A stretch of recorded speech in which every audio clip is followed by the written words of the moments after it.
ही महान ने एक परमात्मा अकाल पुरख दी कथा, एक मनुख दी कथा। क्यों कि अकाल पुरख जे अपनी थां ते महान है तां उस तक पहुंचण वाला भी तुच्छ नहीं हो सकता। वो भी अपनी थां ते महान है, ओदी भी खास अहमियत है। गुरु ग्रंथ साहब जी महाराज दे अंदर या परमात्मा दी कथा है या फिर मनुख दी कथा है। गुरु ग्रंथ साहब जी महाराज इतिहासक ग्रंथ नहीं ने, ਉਹਦੇ 'ਚ कोई इतिहास नहीं चलता। ਅਸੀਂ ਇਹ ਲੱਭਣਾ ਚਾਹੀਏ कि गुरु नानक ਦਾ जन्म कदों होया, कित्थे होया, उन्हां दी पत्नी कौन सी, उन्हां दे बच्चे किन्ने सन, उन्हां दे मां बाप दा की नां सी। इस तरह का इतिहास गुरु ग्रंथ साहब जी महाराज दे च नहीं है। निरोल ब्रह्म दी विचार है, निरोल ब्रह्म दी कथा है, या ब्रह्म नूं समझण वाले ब्रह्म तक पहुंचण वालियां दी कथा है। या ते भगतां दी गल है या भगवान दी गल है, या सिख दी गल है या गुरु दी गल है, या संत दी गल है या परमात्मा दी गल है, और कोई गल नहीं। तो गुरु नानक देव जी महाराज ने कोशिश की है कि परमात्मा नूं समझण तो पहले मनुख अपने आप नूं समझे, परमात्मा दी महानता नूं समझण तो पहले ये अपनी महानता नूं समझे। क्यों कि मनुख कृत है, ते जे इस कृत दे कुछ महानता झलक दिसी तां कुदरती गल इसने करते दी तारीफ करनी है, करते दी उपमा करनी है। इस वास्ते मेरे पातशाह ने मनुख दी जीवन कथा बड़े विस्तार नाल गुरु ग्रंथ साहब जी महाराज दे अंदर लिखी है, और ये श्री राग दे अंदर है। इस तरह की कथा गुरु नानक देव जी महाराज, गुरु रामदास जी ते गुरु अर्जन देव जी महाराज ने पहरियां के घर गावना नाम की बाणी दे बकायदा अंकित की थी। रात दे 4 पहर होंदे ने, जिंदगी नूं भी गुरु नानक देव जी महाराज ने 4 हिस्सियां दे तकसीम कीता है। सूरज दे गरूब होण दे नाल रात दी शुरुआत है, ते सूरज दे उदय होंदियां रात दा अंत हो जाता है। जीवन नूं गुरु नानक देव जी महाराज ने रात नाल तशबीह दिती है। शेख सादी साहब ते एक थां ते कहंदे न, अज्ञान भरी जिंदगी ऐसी रात है जिस विच तारे भी नहीं, चंद्रमा दा होना ते दरकिनार तारे भी नहीं। जीवन नूं रात नाल तशबीह दिती है। इस वास्ते साहब कहंदे ने, सगली रैन अंधारी गुजरी सेव सतगुर चानन होए। तू सतगुरु दी सेवा कर, सिमरन कर, ताकि जीवन रूपी रात दे प्रकाश पैदा होवे, चानन पैदा होवे। जीवन दी ये रात कित्थों शुरू हुई और इस रात दा किवें अंत होंदा है। गुरु नानक देव जी महाराज इस बाणी दे इस ढंग नाल फरमान करदे ने, पहले पहरे रहन के वणजारिया मित्रा हुक्म पया गरबास। वणजारा मित्र इस वास्ते के है कि मनुख स्वासां दी पूंजी लैके आया है और इत्थे कुछ खटना है, कुछ विहाजना है। वास्तविक धन जीवन धन है, वास्तविक पूंजी स्वासां दी पूंजी है। अगर स्वासां दी पूंजी ही नहीं तो फिर मनुख कुछ भी नहीं कर सकता। यही परम धन है। भगत कबीर कहंदे ने, मोए ऐसे बनज स्यों नहीं काज, जै घटे मूल नित बढ़े ब्याज। मैं ऐसा कोई व्यापार करके राजी नहीं जिहदे नाल स्वासां दी पूंजी घटदी होवे ते पापां दा व्याज वधदा होवे। आप कहंदे ने, साबित पूंजी आणी रास। हे परिपूर्ण परमात्मा, मैं जितनी पूंजी तेरे को लैके गया सी साबित लैके आया। गुण भी नाले विहाज के आया। हर बशर वणजारा है, हर मनुख ਵਪਾਰੀ है। संसार दे च आया है कुछ खट्टण वास्ते। क्या थैं खटिया कहाँ गवाया, चल दरहार दीवान बुलाया। आखिर परमात्मा जो पुछ करदा है, यही पुछ करदा है, तू की विआजिया है, तू की कीता है। तैनू सवासां दी पूंजी दित्ती, वो किथे किथे तू खर्च कीती है, उहदे नाल तू की खटिया। तो गुरु नानक देव जी महाराज वणजारा कहंदे ने, पहले पहरे रहण के वणजारिया मित्रा, हुक्म पया गरबास। ऐ वणजारिया मित्र, जिंदगी दी रात दा पहला पैर शुरू होया माता दे गर्भ तो। साडे देश दे तमाम ऋषि मुनियां ने गर्भ काल दे बच्चे नूं ब्रह्म ज्ञानी मनिया। ओदा मन टिकिया होया, क्योंकि मन नूं खिंडाण दे कोई साधन भी उपलब्ध नहीं ने। ना बच्चा वेख सकदा है, ना सुन सकदा है, ना चख सकदा है, ना स्पर्श कर सकदा है। लिहाजा मन दी एकाग्रता बनी हुई है। भजन करके तप करके आखिर मनुख की लभदा है, एकाग्रता लभदा है। ते सारा रस भी एकाग्रता दे च है, सारा आनंद भी एकाग्रता दे च है। कीर्तन दे च उदों ही आनंद बनदा है जद मन एकाग्र हो जाए। नितनेम दे च उदों ही रस बन जाए जद मन टिक जाए। भोजन दी थाली अगों होवे ते मनुख ने उसे वक्त ट्रेन ते जाना होवे, समा बहुत थोड़ा होवे, मन उसदा ट्रेन दे च होवे, तो भोजन दे च स्वाद नहीं आवेगा, रस नहीं आवेगा। एकाग्रता दे च ही रस है। रस्ते दे च निरत हो रहा है, सुंदर गायन वादन हो रहा है, एक मनुख वेख रहा है, रस दे च लीन है। दरअसल ये रस गाने दा नहीं, निरत दा नहीं, मन दी एकाग्रता दा है। मन टिक गया, मन उसदा एकाग्र हो गया। आके दूजे मित्र ने कहा भई घर नूं अग लग गई है, चल। वो एकदम भज पैंदा है। दूसरा मित्र उसकी बांह पकड़दा है, बई इतना सुंदर निरत हो रहा है, गाना हो रहा है, छड़ के किथे जा रहे हो? कहंदे ने मेरे घर नूं अग लग गई है, थानू निरत दी पई हुई है। निरत दा रस माणन वाला जो मन सी वो घर चला गया। हुण निरत दे च कोई रस नहीं, हुण संगीत दे च कोई रस नहीं। तो मन दी एकाग्रता बंदा जप तप करके लोड़दा है, और ये एकाग्रता बच्चे नूं कुदरती मिली हुई है जो माता दे गर्भ दे च। तो गुरु नानक देव जी महाराज फरमान करदे ने, तू उत्थे की करदा सी? पहले पहरे रहण के वणजारिया मित्रा, हुक्म पया गरबास। उर्द तप अंतर करे वणजारिया मित्रा, खसम सेती अरदास। तू खसम दे नाल जुड़िया होया सी, तू अठे पैर प्रार्थना दे सी, तू अठे पैर जोगी दी तरह परमात्मा नाल जुड़िया होया सी। खसम सेती अरदास वखाणे, उर्द ध्यान लिव लागा। भावें माता दे गर्भ दे च ये उल्टा लटके होया है, पर ध्यान इसदा सिद्धा सी, सुरत इसदी सिद्धी सी। उर्द ध्यान लिव लागा, नाम रजाद आया कल भीतर, बहुड़ जासी नांगा। जैसी कलम बुड़ी है मस्तक, तैसी जीड़े पास। कहो नानक प्राणी पहले पहरे, हुक्म पया गरबास। पहले पैर दे च मनुख नूं नींद नहीं आउंदी रात दे। नींद दी शुरुआत दूजे पैर तो आउंदी है। तीजे पैर दे च नींद बहुत गूढ़ी हो जाती है, बहुत गूढ़ी। अक्सर चोर चकार डाकू जद कोई डाका या सन मारदे ने तो तीसरे पैर दे च मार देन। बहुत गूढ़ी निंद्रा उस वक्त हो जाती है। तो पहले पैर दे च मनुख दी चेतना पूर्ण रूप दे च जागी हुई सी, एकाग्रता मन दी बनी हुई सी, मन दे च कोई खिंडाव नहीं सी। जीवन रूपी रात दा पहला पैर माता दे गर्भ दे च बतीत होया।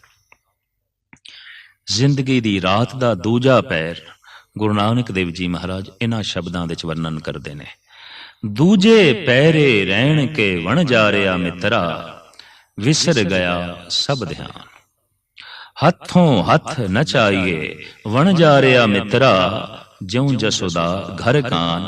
हथों हथ नचाइए प्राणी, मात कहे सुत मेरा, चेत अचेत मूड मन मेरे, अंत नहीं किछ तेरा, जिन रच रचया तिसे न जाने, मन भीतर धर ध्यान जियो, कहो नानक प्राणी दूजे पैरे, विसर गया सब ध्यान जी। जन्म होया ते जमदियां सार ध्यान टुट गया, एकाग्रता भंग होई, शरीर ने कुछ स्पर्श किया, अखा ने कुछ वेख्या, ਕੰਨਾਂ ਵਿੱਚ ਕੁਝ ਆਵਾਜ਼ਾਂ ਦੀਆਂ ਧੁਨੀਆਂ ਪਈਆਂ, ਕੁਝ ਸੰਸਾਰ ਦੀਆਂ ਲਹਿਰਾਂ ਟਕਰਾਈਆਂ, ਇਕਾਗਰਤਾ ਭੰਗ ਹੋ ਗਈ ਔਰ ਇਹ ਧਾਈਆਂ ਮਾਰ ਕੇ ਰੋ ਉੱਠਿਆ। ਪੰਛੀਆਂ ਦੇ ਬੱਚੇ ਜਨਮ ਲੈਂਦਿਆਂ ਚਹਿਚਹਾਉਂਦੇ ਨੇ, ਪਸ਼ੂਆਂ ਦੇ ਬੱਚੇ ਸੰਸਾਰ ਵਿੱਚ ਆਉਂਦੇ ਨੇ ਖਾਮੋਸ਼ੀ ਨਾਲ, ਇੱਕੋ ਮਨੁੱਖ ਦਾ ਹੀ ਬੱਚਾ ਹੈ ਜੋ ਜਗਤ ਦੇ ਉੱਤੇ ਰੋਂਦਿਆਂ ਹੋਇਆਂ ਹੀ ਆਉਂਦਾ ਹੈ। ਬਗੌਰ ਇਸ ਸੰਬੰਧ ਵਿੱਚ ਭਗਤਾਂ ਨੇ ਮੁਤਾਲਾ ਕੀਤਾ। ਅੰਡਿਆਂ ਦੇ ਚੋਂ ਜਿਉਂ ਪੰਛੀਆਂ ਦੇ ਬੱਚੇ ਨਿਕਲਦੇ ਨੇ, ਗੀਤ ਗਾਉਂਦੇ ਹੋਏ ਹੀ ਸੰਸਾਰ ਵਿੱਚ ਆਉਂਦੇ ਨੇ, ਚਹਿਚਹਾਉਂਦੇ ਹੋਏ ਆਉਂਦੇ ਨੇ। ਪੂਰਨ ਖਾਮੋਸ਼ੀ ਦੇ ਨਾਲ ਪਸ਼ੂਆਂ ਦੇ ਬੱਚੇ ਜਗਤ ਵਿੱਚ ਜਨਮ ਲੈਂਦੇ ਨੇ। ਇੱਕ ਮਨੁੱਖੀ ਬੱਚਾ ਹੈ ਜੋ ਅਸ਼ਰਫੁਲ ਮਖਲੂਕਾਤ ਕਹਿਲਾਂਦਾ ਹੈ, ਰੋਂਦਾ ਹੋਇਆ ਹੀ ਸੰਸਾਰ ਵਿੱਚ ਆਉਂਦਾ ਹੈ, ਤਾਈਆਂ ਮਾਰ ਕੇ ਰੋਂਦਾ ਹੈ, ਚੀਖ ਨਿਕਲ ਜਾਂਦੀ ਹੈ। ਇਸ ਸੰਬੰਧ ਵਿੱਚ ਪ੍ਰਾਕਿਰਤਿਕ ਢੰਗ ਨਾਲ ਔਰ ਅਧਿਆਤਮਿਕ ਢੰਗ ਨਾਲ ਆਪਣੀ ਆਪਣੀ ਖੋਜ ਹੋਈ ਹੈ। ਵੈਦ ਤੇ ਹਕੀਮ ਇੱਕ ਦਫਾ ਗੁਰੂ ਘਰ ਦੇ ਮਹਾਨ ਦਾਰਸ਼ਨਿਕ ਸੰਤ ਭਾਈ ਸਾਹਿਬ ਭਾਈ ਗੁਰਦਾਸ ਜੀ ਪਾਸ ਇਕੱਠੇ ਹੋਏ, ਕਹਿਣ ਲੱਗੇ, ਅਸੀਂ ਵੇਖ ਕੇ ਹੈਰਾਨ ਹਾਂ ਕਿ ਜੰਮਦੇ ਹੋਏ ਬੱਚੇ ਨੂੰ ਕੋਈ ਭੁੱਖ ਨਹੀਂ ਔਰ ਕੋਈ ਰੋਗ ਵੀ ਨਹੀਂ, ਦੁੱਖ ਨਹੀਂ, ਤਾਂ ਫਿਰ ਇਹਦੇ ਰੋਣ ਦਾ ਕਾਰਨ ਕੀ ਹੈ, ਇਹ ਰੋਂਦਾ ਕਿਉਂ ਹੈ? ਤੇ ਗੱਲ ਸਪਸ਼ਟ ਹੈ ਕਿ ਰੋਣਾ ਦੁੱਖ ਦਾ ਪ੍ਰਗਟਾਵਾ ਹੈ। ਇਹ ਗੱਲ ਵੱਖਰੀ ਹੈ, ਜਗਤ ਵਿੱਚ ਐਸਾ ਆਖਿਆ ਜਾਂਦਾ ਹੈ ਕਿ ਹੰਝੂ ਕੁਝ ਖੁਸ਼ੀ ਦੇ ਵੀ ਹੁੰਦੇ ਨੇ, ਕਤਈ ਨਹੀਂ ਹੁੰਦੇ। ਹੰਝੂਆਂ ਦਾ ਖੁਸ਼ੀ ਨਾਲ ਕੋਈ ਤਾਲੁਕ ਨਹੀਂ। ਹਾਂ, ਐਸਾ ਹੁੰਦਾ ਹੈ ਜਦ ਖੁਸ਼ੀ ਆਵੇ ਤਾਂ ਅੰਦਰ ਪਿਆ ਹੋਇਆ ਜਿਹੜਾ ਗਮ ਹੈ ਉਹਨੂੰ ਧੱਕਾ ਮਾਰਦੀ ਹੈ ਖੁਸ਼ੀ, ਗਮ ਜਾਂਦਾ ਹੈ ਹੰਝੂਆਂ ਤੇ ਅਸਵਾਰ ਹੋ ਕੇ, ਗਮ ਆਉਂਦਾ ਹੈ ਹੰਝੂਆਂ ਤੇ ਅਸਵਾਰ ਹੋ ਕੇ, ਖੁਸ਼ੂ ਦੇ ਕੋਈ ਹੰਝੂ ਨਹੀਂ ਆਉਂਦੇ, ਆਂਸੂਆਂ ਦਾ ਖੁਸ਼ੀ ਨਾਲ ਕੋਈ ਤਾਲੁਕ ਨਹੀਂ ਹੈ। ਤੋ ਰੋਣਾ ਲਾਜ਼ਮੀ ਕਿਸੇ ਦੁੱਖ ਦੀ ਬੁਨਿਆਦ ਤੇ ਖੜਾ ਹੈ। ਭਾਈ ਸਾਹਿਬ ਕੋਲ ਪੁੱਛਿਆ ਗਿਆ, ਬਈ ਜੰਮਦੇ ਹੋਏ ਬੱਚੇ ਦੇ ਸਰੀਰ ਦਾ ਅਸੀਂ ਅਧਿਐਨ ਕੀਤਾ ਹੈ, ਨਾ ਭੁੱਖ ਹੈ ਨਾ ਰੋਗ ਹੈ, ਫਿਰ ਇਹ ਕਿਉਂ ਰੋਂਦਾ ਹੈ? ਤੋ ਭਾਈ ਸਾਹਿਬ ਦੱਸਦੇ ਨੇ, ਰੋਵੇ ਰਤਨ ਗਵਾਏ ਕੇ, ਮਾਇਆ ਮੋਹ ਹਨੇਰ ਗੁਬਾਰਾ, ਉਹ ਰੋਵੇ ਦੁੱਖ ਆਪਣਾ, ਹੱਸ ਹੱਸ ਗਾਵੇ ਸਭ ਪਰਵਾਰਾ। ਇਹ ਇੱਕ ਰਤਨ ਗਵਾ ਚੁੱਕਿਆ ਹੈ ਜਿਸ ਕਾਰਨ ਰੋ ਰਿਹਾ ਹੈ। ਇਹਦੇ ਕੋਲ ਇੱਕ ਰਤਨ ਸੀ, ਕਿ ਮਨ ਦੀ ਇਕਾਗਰਤਾ, ਮਨ ਦਾ ਟਿਕਾਓ, ਟਿਕੀ ਹੋਈ ਸੁਰਤ, ਉਹ ਰਤਨ ਇਹ ਗਵਾ ਬੈਠਾ। ਇਕਾਗਰਤਾ ਇਸ ਦੀ ਭੰਗ ਹੋ ਗਈ ਹੈ। ਜਨਮ ਲੈਂਦਿਆਂ ਹੀ ਸੰਸਾਰ ਦੀਆਂ ਲਹਿਰਾਂ ਨੇ ਕੁਝ ਸਪਰਸ਼ ਕੀਤਾ, ਕੁਝ ਅੱਖਾਂ ਨੇ ਵੇਖ ਲਿਆ, ਕੁਝ ਕੰਨਾਂ ਨੇ ਸੁਣ ਲਿਆ, ਇਸ ਵਾਸਤੇ ਧਿਆਨ ਭੰਗ ਹੋ ਗਿਆ, ਇਕਾਗਰਤਾ ਟੁੱਟ ਗਈ। ਇਹ ਚੀਖ ਕੇ ਰੋ ਉੱਠਿਆ, ਲਿਵ ਛੁੱਟੀ ਲੱਗੀ ਤ੍ਰਿਸ਼ਨਾ, ਮਾਇਆ ਅਮਰ ਵਰਤਾਇਆ। ਜੰਮਦਿਆਂ ਸਾਰ ਲਿਵ ਟੁੱਟ ਗਈ, ਸੁਰਤ ਟੁੱਟ ਗਈ ਔਰ ਸੰਸਾਰ ਦੇ ਚ ਮਨ ਖਿੰਡ ਗਿਆ। ਧਾਈਆਂ ਮਾਰ ਕੇ ਰੋ ਉੱਠਿਆ, ਕਿਉਂਕਿ ਇਕਾਗਰਤਾ ਦਾ ਸੁੱਖ ਇਹ ਮਾਣ ਚੁੱਕਿਆ ਸੀ। ਸਾਰੀ ਜ਼ਿੰਦਗੀ ਮਨੁੱਖ ਇਕਾਗਰਤਾ ਹੀ ਲੱਭਦਾ ਹੈ, ਜਪ ਕਰਕੇ, ਤਪ ਕਰਕੇ, ਬੰਦਗੀ ਕਰਕੇ। ਔਰ ਇਕਾਗਰਤਾ ਦੀ ਇਹ ਜਿਹੜੀ ਤਲਾਸ਼ ਹੈ, ਇਸ ਤੋਂ ਇੱਕ ਗੱਲ ਸਪਸ਼ਟ ਹੈ ਕਿ ਮਨੁੱਖ ਦੀ ਚੇਤਨਾ ਦੇ ਅੰਦਰ ਇਕਾਗਰਤਾ ਦਾ ਕੋਈ ਰਸ ਮੌਜੂਦ ਹੈ, ਉਸ ਦਾ ਅਨੁਭਵ ਮੌਜੂਦ ਹੈ। ਜਦ ਸੰਸਾਰ ਦੇ ਵਿੱਚ ਕੋਈ ਧਾਰਮਿਕ ਮੰਦਰ ਨਹੀਂ ਸੀ, ਕੋਈ ਧਾਰਮਿਕ ਉਪਦੇਸ਼ਕ ਨਹੀਂ ਸੀ, ਕੋਈ ਧਾਰਮਿਕ ਗ੍ਰੰਥ ਨਹੀਂ ਸੀ, ਤਾਂ ਸਭ ਤੋਂ ਪਹਿਲੇ ਜਿਸ ਮਨੁੱਖ ਦੇ ਅੰਦਰ ਪ੍ਰਭੂ ਮਿਲਣ ਦੀ ਪਿਆਸ ਪੈਦਾ ਹੋਈ ਹੋਵੇਗੀ, ਉਹ ਕਿਸ ਤਰ੍ਹਾਂ ਹੋਈ ਹੋਵੇਗੀ? ਦਰਅਸਲ ਇਕਾਗਰਤਾ ਦਾ ਰਸ, ਉਸ ਦਾ ਜਿਹੜਾ ਅਨੁਭਵ ਮਨੁੱਖ ਦੇ ਅੰਦਰ ਹੈ, ਉਸੇ ਹੀ ਅਨੁਭਵ ਤੋਂ ਪ੍ਰੇਰਨਾ ਲੈ ਕੇ ਜਪ ਤਪ ਮਨੁੱਖ ਨੇ ਆਰੰਭ ਕੀਤਾ ਹੋਣਾ ਹੈ। ਤੋ ਇਕਾਗਰਤਾ ਦਾ ਬੋਧ ਮਨੁੱਖ ਦੀ ਚੇਤਨਾ ਦੇ ਅੰਦਰ ਪਿਆ ਹੈ, ਕਿਉਂਕਿ ਇਕਾਗਰਤਾ ਮਾਤਾ ਦੇ ਗਰਭ ਵਿੱਚ ਇਸ ਦੇ ਕੋਲ ਸੀ, ਉਸ ਦਾ ਇਹ ਰਸ ਮਾਣ ਚੁੱਕਿਆ। ਭਾਈ ਸਾਹਿਬ ਕਹਿੰਦੇ ਨੇ ਜਨਮ ਲੈਂਦਿਆਂ ਹੀ ਲਿਵ ਟੁੱਟ ਗਈ, ਇਕਾਗਰਤਾ ਭੰਗ ਹੋ ਗਈ। ਰੋਵੈ ਰਤਨ ਗਵਾਏ ਕੇ ਮਾਇਆ ਮੋਹ ਹਨੇਰ ਗੁਬਾਰਾ, ਉਹ ਰੋਵੇ ਦੁੱਖ ਆਪਣਾ ਹੱਸ ਹੱਸ ਗਾਵੇ ਸਭ ਪਰਿਵਾਰਾ। ਉਹ ਆਪਣਾ ਦੁੱਖ ਰੋ ਰਿਹਾ ਹੈ, ਪਰਿਵਾਰ ਵਿੱਚ ਵਧਾਈਆਂ ਚੱਲ ਰਹੀਆਂ, ਲੱਡੂ ਵੰਡੇ ਜਾ ਰਹੇ ਨੇ, ਮੁੰਡੇ ਦਾ ਜਨਮ ਹੋਇਆ ਹੈ। ਪਰ ਭਾਈ ਸਾਹਿਬ ਕਹਿੰਦੇ ਨੇ ਉਸ ਰੋਂਦੇ ਹੋਏ ਬੱਚੇ ਨੂੰ ਤੇ ਪੁੱਛੋ ਉਹਦੇ ਦੁੱਖ ਦਾ ਮੂਲ ਕੀ ਹੈ। ਲਿਵ ਟੁੱਟ ਗਈ ਹੈ, ਧਿਆਨ ਭੰਗ ਹੋ ਗਿਆ, ਇਕਾਗਰਤਾ ਨਸ਼ਟ ਹੋ ਗਈ ਹੈ। ਸਹਿਜੇ ਸਹਿਜੇ ਹੋਰ ਰੋਣੇ ਪੈਦਾ ਹੋ ਜਾਂਦੇ ਨੇ। ਪਹਿਲੇ ਪਿਆਰ ਰਗਾਥਣ ਦੁੱਧ, ਦੂਜੇ ਮਾਏ ਬਾਪ ਕੀ ਸੁੱਧ। ਸਭ ਤੋਂ ਪਹਿਲੀ ਦਫਾ ਤੇ ਰੋਇਆ ਸੀ, ਇਕਾਗਰਤਾ ਭੰਗ ਹੋ ਗਈ। ਇਕਾਗਰਤਾ ਚਾਹੁੰਦਾ ਹੈ, ਟਿਕਾਓ ਚਾਹੁੰਦਾ ਹੈ, ਉਸ ਰਤਨ ਨੂੰ ਚਾਹੁੰਦਾ ਹੈ। ਪਰ ਹੁਣ ਰੋਇਆ ਹੈ ਦੁੱਧ ਵਾਸਤੇ, ਮਾਂ ਵਾਸਤੇ ਰੋਇਆ ਹੈ, ਫਿਰ ਖਿਡੌਣਿਆਂ ਵਾਸਤੇ ਰੋਇਆ ਹੈ, ਖੇਡਾਂ ਵਾਸਤੇ ਰੋਇਆ ਹੈ, ਹੋਰ ਵੱਡਾ ਹੋਇਆ ਹੈ, ਕੰਮ ਧੰਦਿਆਂ ਵਾਸਤੇ ਰੋਇਆ ਹੈ, ਤਾਲੀਮ ਵਾਸਤੇ ਰੋਇਆ ਹੈ, ਵਿਆਹ ਵਾਸਤੇ ਰੋਇਆ ਹੈ। ਫਿਰ ਇਸ ਦੇ ਬੱਚੇ ਹੋਏ ਨੇ, ਬੱਚਿਆਂ ਦੇ ਰੋਣੇ ਵੱਧ ਗਏ। ਇਤਨੇ ਰੋਣੇ ਇਕੱਠੇ ਹੋ ਗਏ ਕਿ ਸਭ ਤੋਂ ਪਹਿਲੀ ਦਫਾ ਇਹ ਜਿਹੜਾ ਰੋਇਆ ਸੀ ਉਹ ਰੋਣਾ ਦਬ ਕੇ ਹੀ ਰਹਿ ਗਿਆ। ਮਨੁੱਖ ਇਸ ਵਾਸਤੇ ਹੀ ਸਤਸੰਗ ਵਿੱਚ ਆਉਂਦਾ ਹੈ ਕਿ ਸੰਸਾਰ ਦੇ ਇਹ ਸਾਰੇ ਰੋਣੇ ਇੱਕ ਪਾਸੇ ਕਰਕੇ ਉਸ ਰੋਣੇ ਨੂੰ ਨਵੇਂ ਸਿਰਿਓਂ ਸੁਰਜੀਤ ਕਰੀਏ ਜੋ ਜ਼ਿੰਦਗੀ ਵਿੱਚ ਜਨਮ ਲੈਂਦਿਆਂ ਪਹਿਲੀ ਦਫਾ ਰੋਏ ਸੀ। ਔਰ ਉਹ ਰੋਣਾ ਬੜਾ ਅਜ਼ੀਮ ਹੈ, ਬੜਾ ਮਹਾਨ ਹੈ। ਕਦੀ ਕਦਾਈ ਕਿਸੇ ਦੀ ਝੋਲੀ ਚ ਪੈਂਦਾ ਹੈ, ਹੋਂ ਰਹਿ ਨਾ ਸਕਾਂ ਬਿਨ ਦੇਖੇ ਪ੍ਰੀਤਮਾ, ਮੈਂ ਨੀਰ ਵਹੇ ਵਹਿ ਚੱਲੇ ਜੀਓ। ਭਗਤ ਵੀ ਰੋ ਉੱਠਦੇ ਨੇ, ਪਰ ਉਦੋਂ ਰੋਂਦੇ ਨੇ ਜਦ ਸੰਸਾਰ ਦੇ ਸਾਰੇ ਰੋਣਿਆਂ ਨੂੰ ਇੱਕ ਪਾਸੇ ਕਰਦੇ ਨੇ। ਉਹ ਅਜ਼ੀਮ ਤੇ ਮਹਾਨ ਰੋਣਾ ਉਹਨਾਂ ਦੇ ਅੰਦਰੋਂ ਜਨਮ ਲੈ ਲੈਂਦਾ। ਤੋ ਸਾਹਿਬ ਗੁਰੂ ਨਾਨਕ ਦੇਵ ਜੀ ਮਹਾਰਾਜ ਦਾ ਫਰਮਾਨ, ਜੀਵਨ ਰੂਪੀ ਰਾਤ ਦਾ ਦੂਜਾ ਪੈਰ ਖੇਡਦਿਆਂ ਬਤੀਤ ਹੋ ਗਿਆ, ਮਾਂ ਦੀ ਮਮਤਾ ਦੇ ਵਿੱਚ ਬਤੀਤ ਹੋ ਗਿਆ। ਦੁੱਧ ਤੇ ਖਿਡੌਣਿਆਂ ਦੀ ਖੇਡ ਨਹੀਂ, ਰਾਤ ਦਾ ਦੂਜਾ ਪੈਰ ਲੰਘਾ ਛੱਡਿਆ। ਜੀਵਨ ਰੂਪੀ ਰਾਤ ਦਾ ਤੀਜਾ ਪੈਰ ਆਇਆ ਤੇ ਤੀਜੇ ਪੈਰ ਵਿੱਚ ਬੜੀ ਗੂੜ ਨਿੰਦਰਾ ਆ ਜਾਂਦੀ ਹੈ ਔਰ ਡਾਕੇ ਰਾਤ ਦੇ ਤੀਸਰੇ ਪੈਰ ਨੂੰ ਹੀ ਪੈਂਦੇ ਨੇ। ਮਹਾਰਾਜ ਦਾ ਫਰਮਾਨ, ਤੀਜੇ ਪਹਿਰੇ ਰਹਿਣ ਕੇ ਵਣਜਾਰਿਆ ਮਿੱਤਰਾ, ਧਨ ਜੋ ਬਨਸਿਉ ਚਿੱਤ ਹਰ ਕਾ ਨਾਮ ਨ ਚੇਤਈ, ਵਣਜਾਰਿਆ ਮਿੱਤਰਾ ਬੱਧਾ ਛੁੱਟੇ ਜਿੱਤ। ਜਵਾਨ ਹੋ ਗਿਆ, ਜੀਵਨ ਰੂਪੀ ਰਾਤ ਦਾ ਇਹ ਤੀਜਾ ਪਹਿਰ ਹੈ। ਸਾਰੀ ਚੇਤਨਾ ਧਨ ਤੇ ਜੋਬਨ ਦੇ ਆਲੇ ਦੁਆਲੇ ਹੀ ਪ੍ਰਕਰਮਾ ਕਰ ਰਹੀ ਹੈ। ਜ਼ਿੰਦਗੀ ਦਾ ਮਨੋਰਥ ਧਨ ਤੇ ਜੋਬਨ, ਹੋਰ ਕੁਛ ਨਹੀਂ। ਧਨ ਤੇ ਜੋਬਨ ਦੀ ਸੇਜਾ ਦੇ ਉੱਤੇ ਗੂੜ ਸੁੱਤਾ ਹੋਇਆ, ਕੁਛ ਵੀ ਖਬਰ ਨਹੀਂ, ਕੁਛ ਵੀ ਬੋਧ ਨਹੀਂ। ਔਰ ਇੱਥੇ ਹੀ ਆ ਕੇ ਕਹਿੰਦੇ ਨੇ ਕਿ ਕਿਸੇ ਨੌਜਵਾਨ ਮਨੁੱਖ ਨੂੰ ਧਰਮ ਕਰਮ ਦੀ ਦੀਕਸ਼ਾ ਦੇਣੀ ਬੜੀ ਔਖੀ ਗੱਲ ਹੈ, ਬਹੁਤ ਔਖੀ ਗੱਲ ਹੈ। ਜਵਾਨੀ ਇੰਜ ਸਮਝ ਲਓ ਜੈਸੇ ਦਰਿਆ ਹੜ੍ਹ ਤੇ ਆਇਆ ਹੈ, ਤੇ ਜਦ ਦਰਿਆ ਹੜ੍ਹ ਤੇ ਆਇਆ ਹੋਵੇ ਬੇੜੀ ਠੇਲਣੀ ਬੜੀ ਔਖੀ ਹੈ, ਨੌਕਾ ਪਾਰ ਕਰਨੀ ਬੜੀ ਔਖੀ ਹੈ। ਈਰਾਨ ਦਾ ਪ੍ਰਸਿੱਧ ਸੰਤ ਕਹਿੰਦਾ ਹੈ, ਦਰ ਜਵਾਨੀ ਤੌਬਾ ਕਰਦਨ ਸੀਰਤੇ ਪੈਗੰਬਰੀਸਤ। ਕੋਈ ਮਨੁੱਖ ਜਵਾਨੀ ਦੇ ਵਿੱਚ ਗੁਨਾਹਾਂ ਤੋਂ ਤੋਬਾ ਕਰੇ, ਉਹਦੀ ਸੀਰਤ ਪੈਗੰਬਰਾਂ ਵਾਲੀ ਹੈ। ਉਹ ਤੇ ਪੈਗੰਬਰ ਹੈ, ਉਹ ਤੇ ਪੂਰਨ ਅਵਤਾਰੀ ਪੁਰਸ਼ ਹੈ, ਉਹ ਤੇ ਪੂਰਨ ਸੰਤ ਹੈ ਜੋ ਜਵਾਨੀ ਦੇ ਵਿੱਚ ਗੁਨਾਹਾਂ ਤੋਂ ਤੋਬਾ ਕਰੇ। ਪਰ ਜੋ ਬੁਢੇਪੇ ਦੇ ਵਿੱਚ ਗੁਨਾਹਾਂ ਤੋਂ ਤੋਬਾ ਕਰੇ ਉਸ ਨੂੰ ਸ਼ੇਖ ਸਾਦੀ ਸਾਹਿਬ ਨਹੀਂ ਮੰਨਦੇ। ਵਕਤੇ ਪੀਰੀ ਗੁਰਗੇ ਜ਼ਾਲਮ ਮੈਂ ਸ਼ਬਦ ਪਰਹੇਜ਼ਗਾਰ। ਅਗਰ ਕੋਈ ਪੀਰੀ ਦੇ ਵਿੱਚ ਬੁਢੇਪੇ ਦੇ ਵਿੱਚ ਪਰਹੇਜ਼ਗਾਰ ਬਣ ਜਾਏ, ਗੁਨਾਹਾਂ ਤੋਂ ਤੋਬਾ करे, तो दलील ਦਿੱਤੀ है आपने, जैसे कोई बुढ़ा भगयाड़ ये आखे कि ऐ भेडो ऐ बकरियो तुसी मैथों डरो ना, मैं थानू पकड़ना छड़ दिता है। उसने पकड़ना नहीं छड़िया, पकड़ियां ही नहीं जांदियां, गुनाह होंदे ही नहीं। लेकिन बुढ़ा मनुख कह देंदा मैं गुनाहां दा त्याग कीता है।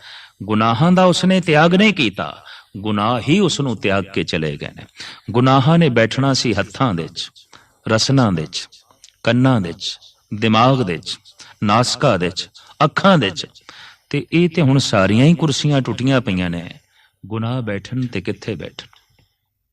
ਬੁਢੇਪੇ ਦੇ ਤੇ ਸਭ ਕੁਝ ਟੁੱਟਾ ਭੱਜਾ ਹੈ। ਗੁਨਾਹਾਂ ਨੂੰ ਬੈਠਣ ਦੀ ਥਾਂ ਨਹੀਂ ਮਿਲਦੀ। ਤੇ ਬੁੱਢਾ ਮਨੁੱਖ ਕਹਿ ਦਿੰਦਾ ਹੈ ਮੈਂ ਗੁਨਾਹਾਂ ਦਾ ਤਿਆਗੀ ਹੋ ਗਿਆ। ਨਹੀਂ, ਗੁਨਾਹ ਹੀ ਉਸ ਦਾ ਤਿਆਗ ਕਰਕੇ ਚਲੇ ਗਏ ਨੇ, ਕਿਉਂਕਿ ਉਹਨਾਂ ਨੂੰ ਬੈਠਣ ਨੂੰ ਥਾਂ ਨਹੀਂ ਮਿਲ ਰਹੀ। ਵਕਤੇ ਪੀਰੀ ਗੁਰਗੇ ਜ਼ਾਲਮ ਮੈਂ ਸ਼ਬਦ ਪਰਹੇਜ਼ਗਾਰ। ਬੜਾ ਸੁੰਦਰ ਸ਼ਲੋਕ ਹੈ ਗੁਰਬਾਣੀ ਦੇ ਚ। ਫਰੀਦਾ ਉਮਰ ਸੁਹਾਵੜੀ ਸੰਗ ਸੁਵਨੜੀ ਦੇ, ਵਿਰਲੇ ਕੇਈ ਪਾਇਨ ਜਿਨ੍ਹਾਂ ਪਿਆਰੇ ਨੇ। ਨੌਜਵਾਨ ਉਮਰ ਹੋਵੇ, ਕੰਚਨ ਵਰਗੀ ਕਾਇਆ ਹੋਵੇ, ਸੁੰਦਰਤਾ ਹੋਵੇ, ਕਿਸੇ ਵਿਰਲੇ ਦੀ ਰਸਨਾ ਤੋਂ ਪ੍ਰਭੂ ਦੇ ਗੀਤ ਨਿਕਲਦੇ ਨੇ, ਪ੍ਰਮਾਤਮਾ ਦੀ ਬੰਦਗੀ ਨਿਕਲਦੀ। ਤੋ ਤੀਜੇ ਪਹਿਰੇ ਰਹਿਣ ਕੇ ਵਣਜਾਰਿਆ ਮਿੱਤਰਾ, ਧਨ ਜੋ ਬਨਸਿਉ ਚਿਤ। ਹਰ ਕਾ ਨਾਮ ਨ ਚੇਤਈ ਵਣਜਾਰਿਆ ਮਿੱਤਰਾ, ਬੱਧਾ ਛੁੱਟੇ ਜਿਤ। ਹਰ ਕਾ ਨਾਮ ਨ ਚੇਤੇ ਪ੍ਰਾਣੀ, ਬਿਕਲ ਭਇਆ ਸੰਗ ਮਾਇਆ। ਧਨ ਸਿਉ ਰੱਤਾ ਜੋਬਨ ਮੱਤਾ, ਅਹਿਲਾ ਜਨਮ ਗਵਾਇਆ।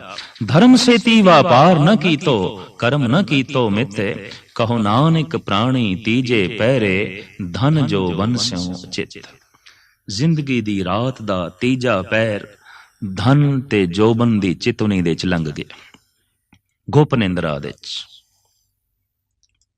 ਜੀਵਨ ਰੂਪੀ ਰਾਤ ਦਾ ਚੌਥਾ ਪਹਿਰ ਆਇਆ। ਚੌਥੇ ਪਹਿਰ ਦੇ ਚ ਪੋ ਫੁੱਟਦੀ ਹੈ। ਕੇਸਾਂ ਦੀ ਸਫੈਦੀ, ਵਾਲਾਂ ਦਾ ਚਿੱਟਾ ਹੋਣਾ, ਇਹ ਪੋ ਦਾ ਫੁੱਟਣਾ ਹੈ। ਇਹ ਰਾਤ ਦੀ ਸਫੈਦੀ ਇਸ ਗੱਲ ਦਾ ਸਬੂਤ ਹੈ ਕਿ ਰਾਤ ਦਾ ਅੰਤ ਹੋਣ ਲੱਗਾ ਹੈ, ਰਾਤ ਜਾਣ ਲੱਗੀ ਹੈ। ਗੁਰੂ ਨਾਨਕ ਦੇਵ ਜੀ ਮਹਾਰਾਜ ਦਾ ਫਰਮਾਨ, ਚੌਥੇ ਪਹਿਰੇ ਰਹਿਣ ਕੇ ਵਣਜਾਰਿਆ ਮਿੱਤਰਾ, ਲਾਵੀ ਆਇਆ ਖੇਤ। ਜਾਂ ਜਮ ਪਕੜ ਚਲਾਇਆ ਵਣਜਾਰਿਆ ਮਿੱਤਰਾ, ਕਿਸੇ ਨ ਮਿਲਿਆ ਭੇਤ। ਭੇਤ ਚੇਤ ਹਰ ਕਿਸੇ ਨ ਮਿਲਿਓ, ਜਾਂ ਜਮ ਪਕੜ ਚਲਾਇਆ। ਝੂਠਾ ਰੁਦਨ ਭਇਆ ਦੁਆਲੇ, ਖਿਨਮੇ ਭਇਆ ਪਰਾਇਆ। ਜ਼ਿੰਦਗੀ ਦੀ ਖੇਤੀ ਪੱਕ ਗਈ, ਵੱਢਣ ਵਾਸਤੇ ਲਾਵੀ ਆ ਗਿਆ। ਜੀਵਨ ਦੀ ਰਾਤ ਦਾ ਅੰਤ ਹੋਣ ਲੱਗਾ, ਕਿਉਂਕਿ ਮੌਤ ਰੂਪੀ ਸੂਰਜ ਚੜਨ ਲੱਗਾ ਹੈ, ਪੋ ਫੁੱਟਣ ਲੱਗੀ। ਪਰ ਹੁਣ ਸਵਾਲ ਇਹ ਪੈਦਾ ਹੁੰਦਾ, ਅੱਗੇ ਕੀ ਹੋਇਆ? ਕਿਉਂਕਿ ਘਰ ਦੇ ਤੇ ਝੂਠਾ ਰੁਦਨ ਹੋ ਗਿਆ, ਰੋਣਾ ਪਿੱਟਣਾ ਹੋ ਗਿਆ, ਪਰ ਉਹ ਅੱਗੇ ਕਿੱਥੇ ਚਲਾ ਗਿਆ ਇਹ ਕਿਸੇ ਨੂੰ ਖਬਰ ਨਹੀਂ। ਝੂਠਾ ਰੁਦਨ ਭਇਆ ਦੁਆਲੇ, ਖਿਨਮੇ ਭਇਆ ਪਰਾਇਆ। ਅੱਗੇ ਕੀ ਹੋਇਆ? ਪਾਤਸ਼ਾਹ ਫਰਮਾਨ ਕਰਦੇ ਨੇ, ਸਾਈ ਵਸਤ ਪ੍ਰਾਪਤ ਹੋਈ ਜਿਸ ਸਿਉ ਲਾਇਆ ਹੇਤ। ਕਹੋ ਨਾਨਕ ਪ੍ਰਾਣੀ ਚੌਥੇ ਪਹਿਰੇ, ਲਾਵੀ ਲੁਣਿਆ ਖੇਤ। ਉਹੀ ਚੀਜ਼ ਇਸ ਨੂੰ ਅੱਗੇ ਮਿਲੀ ਜਿਸ ਦੀ ਚਿਤਵਨੀ ਇਹ ਜ਼ਿੰਦਗੀ ਭਰ ਕਰਦਾ ਰਿਹਾ, ਜਿਸ ਦੀ ਯਾਦ ਵਿੱਚ ਇਹ ਹਮੇਸ਼ਾ ਰਿਹਾ। ਦਿਨ ਭਰ ਅਸੀਂ ਜਿਸ ਚੀਜ਼ ਦੀ ਚਾਹਤ ਕਰੀਏ ਤੇ ਉਸ ਦੀ ਪ੍ਰਾਪਤੀ ਨਾ ਹੋਵੇ ਤਾਂ ਰਾਤ ਨੂੰ ਸੁਪਨੇ ਵਿੱਚ ਹੁੰਦੀ ਹੈ। ਕੁਦਰਤ ਨੇ ਐਸਾ ਇੰਤਜ਼ਾਮ ਕਰ ਰੱਖਿਆ। ਦਿਨ ਨੂੰ ਕਿਸੇ ਦਾ ਕਤਲ ਕਰਨਾ ਚਾਹਿਆ ਸੀ, ਨਹੀਂ ਕਰ ਸਕੇ। ਕਾਨੂੰਨ ਤੋਂ ਡਰੇ ਹਾਂ, ਸਮਾਜ ਤੋਂ ਡਰੇ ਹਾਂ। ਰਾਤ ਨੂੰ ਮਨੁੱਖ ਸੁਪਨੇ ਵਿੱਚ ਕਰੇਗਾ। ਦਿਨ ਭਰ ਚੋਰੀ ਦੀ ਚਿੰਤਨੀ ਕਰਦਾ ਰਿਹਾ, ਨਹੀਂ ਕਰ ਸਕਿਆ, ਰਾਤ ਨੂੰ ਸੁਪਨੇ ਵਿੱਚ ਕਰੇਗਾ। ਦੁਰਾਚਾਰ ਦਾ ਚਿੰਤਨ ਚੱਲਦਾ ਰਿਹਾ ਦਿਨ ਭਰ, ਨਹੀਂ ਕਰ ਸਕਿਆ, ਰਾਤ ਨੂੰ ਸੁਪਨੇ 'ਚ ਕਰਾਏਗਾ।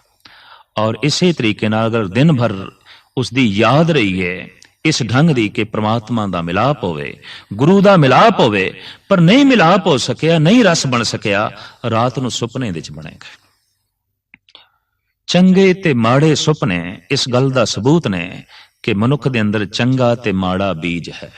ਸੁਪਨੇ ਆਪਣੇ ਆਪ ਨਹੀਂ ਪੈਦਾ ਹੁੰਦੇ, ਇਹਨਾਂ ਦਾ ਵੀ ਬੀਜ ਹੈ। ਦਿਨ ਭਰ ਦਾ ਚਿੰਤਨ ਰਾਤ ਨੂੰ ਸੁਪਨਿਆਂ ਨੂੰ ਜਨਮ ਦਿੰਦਾ ਹੈ। ਜਿਸ ਤਰ੍ਹਾਂ ਦਿਨ ਭਰ ਦੀ ਚਿਤਵਨੀ ਸੁਪਨਿਆਂ ਵਿੱਚ ਰਾਤ ਨੂੰ ਪ੍ਰਗਟ ਹੁੰਦੀ ਹੈ, ਇਸ ਤਰ੍ਹਾਂ ਸਮੁੱਚੀ ਜ਼ਿੰਦਗੀ ਭਰ ਦੀ ਜਿਹੜੀ ਚਾਹਤ ਹੈ ਮੌਤ ਦੇ ਸਮੇਂ ਆਣ ਕੇ ਪ੍ਰਗਟ ਹੁੰਦੀ ਹੈ। ਉਹ ਚਿਤਵਨੀ ਮੌਤ ਦੇ ਵਕਤ ਮਰਨ ਲੱਗਿਆਂ ਸਾਹਮਣੇ ਆਣ ਕੇ ਖੜੀ ਹੁੰਦੀ ਹੈ। ਸਾਰਾ ਜੀਵਨ ਅਗਰ ਧਨ ਦੇ ਚਿੰਤਨ ਦੇ ਵਿੱਚ ਬਤੀਤ ਕੀਤਾ ਹੈ ਤਾਂ ਮਰਦਿਆਂ ਹੋਇਆਂ ਧਨ ਚੇਤੇ ਆਏਗਾ। ਇਹ ਗੱਲ ਵੱਖਰੀ ਹੈ ਕਿ ਆਲੇ ਦੁਆਲੇ ਰਿਸ਼ਤੇਦਾਰ ਖੜੇ ਹੋਣ ਤੇ ਉਹ ਆਖਣ ਰਾਮ ਆਖੋ, ਵਾਹਿਗੁਰੂ ਆਖੋ, ਉਹ ਵਾਹਿਗੁਰੂ ਨਹੀਂ ਕਹਿ ਸਕੇਗਾ, ਰਾਮ ਨਹੀਂ ਕਹਿ ਸਕੇਗਾ, ਕਿਉਂਕਿ ਜੀਵਨ ਭਰ ਜਿਸ ਦੇ ਚਿੰਤਨ ਦੇ ਚ ਰਿਹਾ ਹੈ ਮਰਨ ਲੱਗਿਆਂ ਉਸ ਦਾ ਹੀ ਚਿੰਤਨ ਚਲੇਗਾ, ਉਸ ਦੀ ਯਾਦ ਚਲੇਗੀ।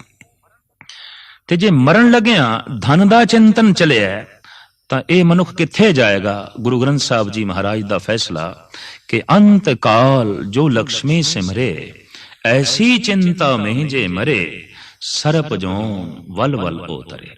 ਅੰਤਿਮ ਸਮੇਂ ਮਰਦੇ ਹੋਇਆਂ ਧਨ ਜਿਸ ਨੂੰ ਬਾਰ-ਬਾਰ ਚੇਤੇ ਆ ਰਿਹਾ, ਜਿਹੜਾ ਛੋੜ ਕੇ ਜਾ ਰਿਹਾ, ਐਸਾ ਮਨੁੱਖ ਅਗਲਾ ਜਨਮ ਸਰਪ ਦਾ ਪ੍ਰਾਪਤ ਕਰੇਗਾ। ਅੰਤ ਕਾਲ ਜੋ ਲੜਕੇ ਸਿਮਰੇ, ਐਸੀ ਚਿੰਤਾ ਮੈਂ ਜੇ ਮਰੇ, ਸੂਕਰ ਜੋਂ ਵਲ ਵਲ ਉਤਰੇ। ਮਰਦੇ ਹੋਇਆਂ ਪੁੱਤਰ ਚੇਤੇ ਆ ਰਹੇ ਨੇ, ਕਹਿੰਦਾ ਫਲਾਣੇ ਨੂੰ ਬੁਲਾਓ, ਫਲਾਣੇ ਬੇਟੇ ਨੂੰ ਬੁਲਾਓ, ਫਲਾਣੇ ਪੁੱਤਰ ਨੂੰ ਬੁਲਾਓ। ਅੰਤਿਮ ਸਮੇਂ ਪੁੱਤਰਾਂ ਦੀ ਯਾਦ ਦੇ ਜੋ ਮਰ ਗਿਆ, ਗੁਰੂ ਗ੍ਰੰਥ ਸਾਹਿਬ ਦਾ ਫੈਸਲਾ ਇਸ ਦਾ ਅਗਲਾ ਜਨਮ ਸੂਰ ਦਾ ਹੋਵੇਗਾ। ਸੂਰਨੀ ਦੇ 18 20 ਬੱਚੇ ਹੋ ਜਾਂਦੇ ਨੇ। ਕੁਦਰਤ ਕਹਿੰਦੀ ਹੈ ਲੈ ਜਿਤਨੀ ਮਮਤਾ ਕਰਨੀ ਹੈ ਕਰ ਲੈ। ਅੰਤ ਕਾਲ ਜੋ ਇਸਤਰੀ ਸਿਮਰੇ, ਐਸੀ ਚਿੰਤਾ ਮੈਂ ਜੇ ਮਰੇ, ਵੇਸਵਾ ਜੋਂ ਵਲ ਵਲ ਉਤਰੇ। ਅੰਤ ਕਾਲ ਜੋ ਮੰਦਰ ਸਿਮਰੇ, ਐਸੀ ਚਿੰਤਾ ਮੈਂ ਜੇ ਮਰੇ, ਪ੍ਰੇਤ ਜੋਂ ਵਲ ਵਲ ਉਤਰੇ। ਮਕਾਨ ਬਣਾਇਆ ਸੀ ਬੜੀ ਮਿਹਨਤ ਨਾਲ, ਬੜਾ ਖਰਚਾ ਕਰਕੇ, ਔਰ ਮਰਨ ਲੱਗਿਆਂ ਜੇ ਮਕਾਨ ਯਾਦ ਆ ਰਿਹਾ ਤੇ ਮਰਨ ਲੱਗਿਆਂ ਮਕਾਨ ਕਿਸ ਨੂੰ ਯਾਦ ਆਵੇਗਾ? ਜੋ ਜੀਵਨ ਭਰ ਆਪਣੇ ਮਕਾਨ ਦੇ ਸ਼ੌਕ ਹੀ ਰਿਹਾ, ਮਕਾਨ ਨੂੰ ਹੀ ਵੇਖਦਾ ਰਿਹਾ। ਮਕਾਨ ਰਹਿਣ ਵਾਸਤੇ ਹੈ, ਵੇਖਣ ਤੇ ਵਿਖਾਣ ਵਾਸਤੇ ਨਹੀਂ। ਕਈ ਮਨੁੱਖ ਵੇਖਦੇ ਰਹਿੰਦੇ ਨੇ ਔਰ ਵਿਖਾਉਂਦੇ ਰਹਿੰਦੇ ਨੇ, ਇਹ ਸਿਰਫ ਰਹਿਣ ਵਾਸਤੇ ਹੈ। ਪਰ ਜੇ ਮਕਾਨ ਦੀ ਚਿਤਵਨੀ ਦੇ ਚ ਹੀ ਜੀਵਨ ਬਤੀਤ ਹੋਇਆ ਹੈ ਤਾਂ ਮਰਨ ਲੱਗਿਆਂ ਮਕਾਨ ਚੇਤੇ ਆਏਗਾ। ਤੇ ਜੇ ਮਰਨ ਲੱਗਿਆਂ ਮਕਾਨ ਚੇਤੇ ਆਇਆ ਤਾਂ ਸਾਹਿਬ ਕਹਿੰਦੇ ਨੇ ਇਸ ਦਾ ਅੰਤ ਕੀ ਹੋਵੇਗਾ? ਇਹ ਪ੍ਰੇਤ ਬਣੇਗਾ। ਅੰਤ ਕਾਲ ਜੋ ਮੰਦਰ ਸਿਮਰੇ, ਐਸੀ ਚਿੰਤਾ में जे मरे, प्रेत जौन वल वल उतरे। अंत काल नारायण सिमरे, ऐसी चिंता में जे मरे, बदत लोचन ते नर मुक्ता, पितंबर वांके हृदय बसे। अंतिम समय अगर नारायण चेते आवे तो अंतिम समय किसनू नारायण चेते आवेगा? जिसनू जीवन भर नारायण चेते आया, जिसने समुची जिंदगी नारायण ਦਾ ਚਿੰਤਨ ਕੀਤਾ ਹੈ। ਅੰਤਿਮ ਸਮੇਂ ਨਾਰਾਇਣ ਦੀ ਯਾਦ ਆਵੇਗੀ, ਰਸਨਾ ਤੇ ਨਾਰਾਇਣ ਦੇ ਬੋਲ ਆਉਣਗੇ। ਤੇ ਜਿਉਂ ਰਸਨਾ ਦੇ ਉੱਤੇ ਨਾਰਾਇਣ ਦੇ ਬੋਲ ਆਏ, ਐਸਾ ਮਨੁੱਖ ਨਾਰਾਇਣ ਦੇ ਵਿੱਚ ਇਸ ਤਰ੍ਹਾਂ ਸਮਾ ਜਾਏਗਾ ਜਿਸ ਤਰ੍ਹਾਂ ਬੂੰਦ ਸਾਗਰ ਦੇ ਸਮਾ ਜਾਂਦੀ ਹੈ, ਔਰ ਜਿਸ ਤਰ੍ਹਾਂ ਕਿਰਨ ਸੂਰਜ ਦੇ ਚ ਲੀਨ ਹੋ ਜਾਏ। ਸੂਰਜ ਕਿਰਨ ਮਿਲੇ, ਜਲ ਕਾ ਜਲ ਹੁਆ ਰਾਮ, ਜੋਤੀ ਜੋਤ ਰਲੀ, ਸੰਪੂਰਨ ਥੀਆ ਰਾਮ। ਮਨੁੱਖ ਦੀ ਇਹ ਜੋ ਕਥਾ ਹੈ, ਗੁਰੂ ਨਾਨਕ ਦੇਵ ਜੀ ਮਹਾਰਾਜ ਨੇ ਇਹਨਾਂ ਚਾਰਾਂ ਪਹਿਰਾਂ ਦੇ ਚ ਬਕਾਇਦਾ ਅੰਕਿਤ ਕੀਤੀ ਹੈ। ਮਨੁੱਖ ਪ੍ਰਮਾਤਮਾ ਤੱਕ ਪਹੁੰਚ ਸਕੇ, ਈਸ਼ਵਰ ਤੱਕ ਪਹੁੰਚ ਸਕੇ, ਮਨੁੱਖ ਨੂੰ ਬੋਧ ਕਰਾਇਆ ਹੈ ਤੂੰ ਕੀ ਹੈ ਔਰ ਆਇਆ ਕਿੱਥੋਂ ਹੈ, ਹੁਣ ਕਿੱਥੇ ਖੜਾ ਹੈ, ਔਰ ਤੂੰ ਜਾਣਾ ਕਿੱਥੇ ਹੈ ਔਰ ਜਾ ਕਿੱਥੇ ਰਿਹਾ ਹੈ। ਇਸ ਸਭ ਕੁਝ ਦੀ ਚੇਤਾਵਨੀ ਗੁਰੂ ਗ੍ਰੰਥ ਸਾਹਿਬ ਜੀ ਮਹਾਰਾਜ ਨੇ ਮਨੁੱਖ ਦੇ ਸਾਹਮਣੇ ਰੱਖੀ ਹੈ ਤਾਂ ਕਿ ਮਨੁੱਖ ਭਟਕੇ ਨਾ।